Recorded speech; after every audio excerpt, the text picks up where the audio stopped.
Hello and welcome to my channel. Today I've got another autumn glam look for you. Especially the colors are really autumn and the rest of it is mostly... It's an experiment, so let's get on to it. Okay, just to save some time I've already applied my eyebrows. Well, you know, I've defined them a little bit more at least. And I've also done my eye primer because I figured I don't need to explain to you how to apply a primer on your eyelid probably. But yeah, anyway, the idea is I'm going to do, in a couple of videos in the past time and also, you know, off YouTube, I've done eye looks wherein I use a piece of plastic. You can also use a business card or post-it note or whatever.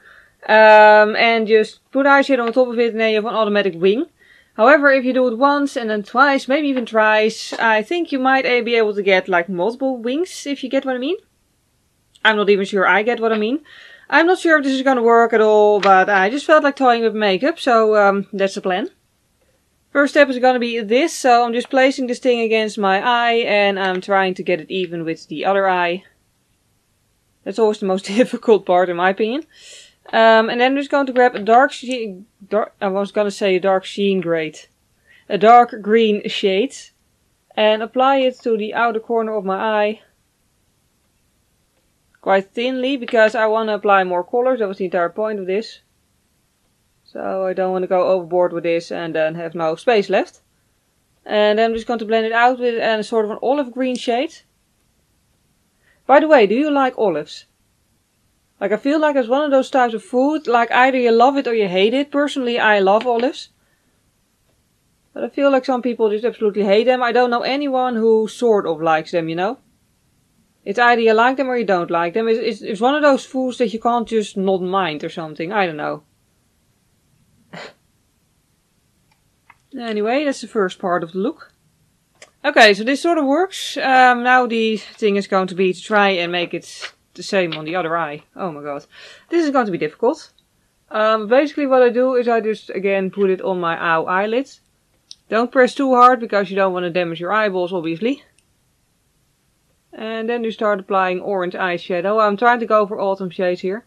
And I'm really putting a nail where I have my crease. Because obviously the crease is the most difficult part to get the piece of plastic into. Because, you know, it bends inwards and all. Yeah, just blending the orange and then I'm blending a little teeny tiny bit of red right at the edge of the plastic.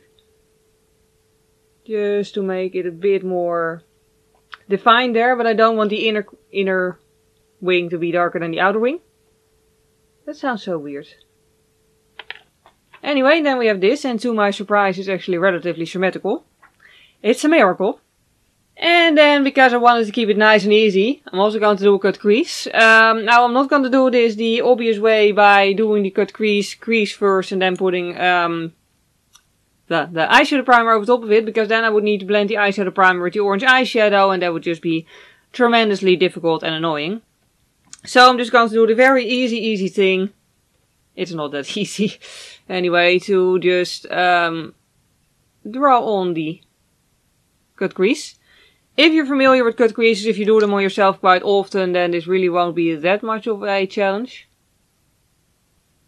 If you're new to cut creases, you might just want to do the entire cut crease thing first, so you can actually do it the easier way with, like, you know, blending first and then applying. Just you're cutting the crease really with a concealer or whatever. But still, anyway, to blend it out, I'm going to use my beloved pointy brush. Because the point requires really not much of an effort to really blend in a very teeny tiny area, unlike my blending brush, which is too big. Like seriously, this is like the tiniest blending brush I can ever find. If you have a tinier blending brush than that, you can just use that brush instead of a pointy brush. But I don't have one.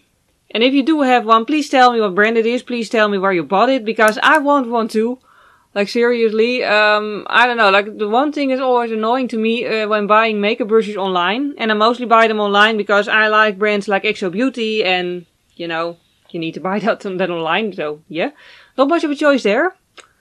But what always bothers me is that you can never quite see the scale of the brushes, I feel, on the picture. Like, you have this brush, but like, if you wouldn't see it against my face, you would have no idea how big it is.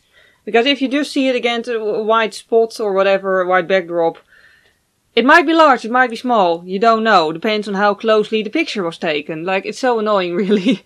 Like, I'd love it if, like, web shops that sell makeup brushes. I'm actually going to switch to this brush now. But if they would actually, like, add a picture of the brush, like, next to something of which you know how big it is. Like a coin or something, you know? Like a coin or a hair clip, whatever. Just something of which you just know, like, okay, this is so big, so that means the brush is that large or small. I just feel like that would make life so much easier when buying brushes if you could just really see how big or small they are in the picture rather than buying a brush and then realizing when you get it at home that it's like 5 times as big or small as you thought it was. Because that's really, really annoying. Anyway, I'm just switching to a dark nude shade now to blend this out further. Yeah, anyway, I highly doubt it, but if any makeup webshop owner is watching, please, please, please do something with my suggestion, because it really would make my life so much easier. Considering the fact that I have no idea, by the way, what I'm actually going to do, or what I want to do, with the inner corner, the part that's still bare, I'm just going to do my brow bone highlight first in a nude shade, and then just go ham with the big fluffy blender.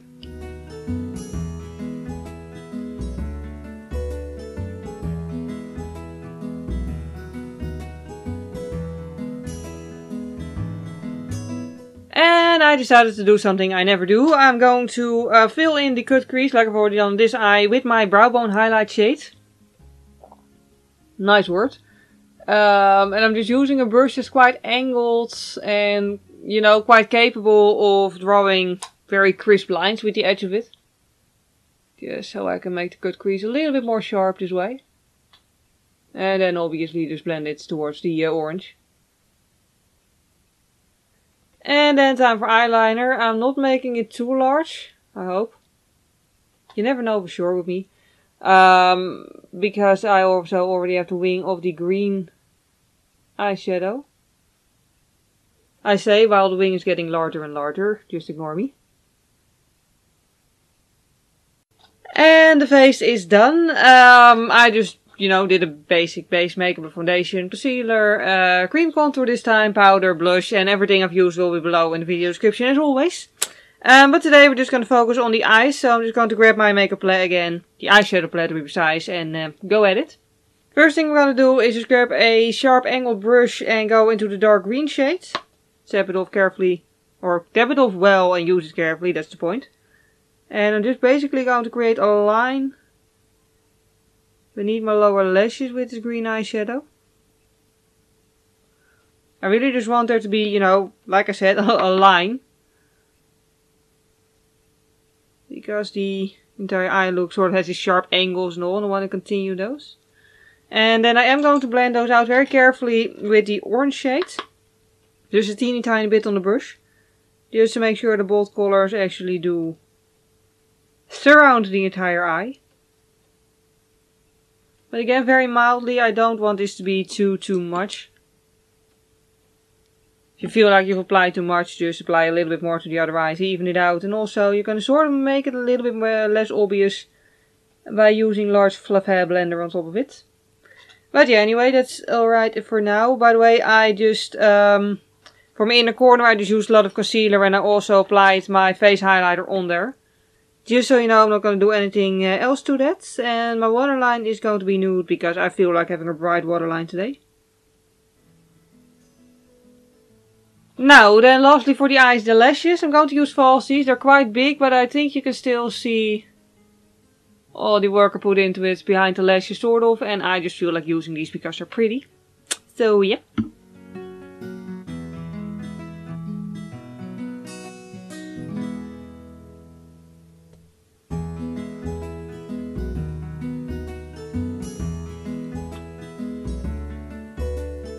And with top lashes reaching the skies, it's quite nice if the bottom lashes also play along. Okay, and now the eyes are completely finished. I'm just going to apply a lipstick that suits the eye color well, and then we're done.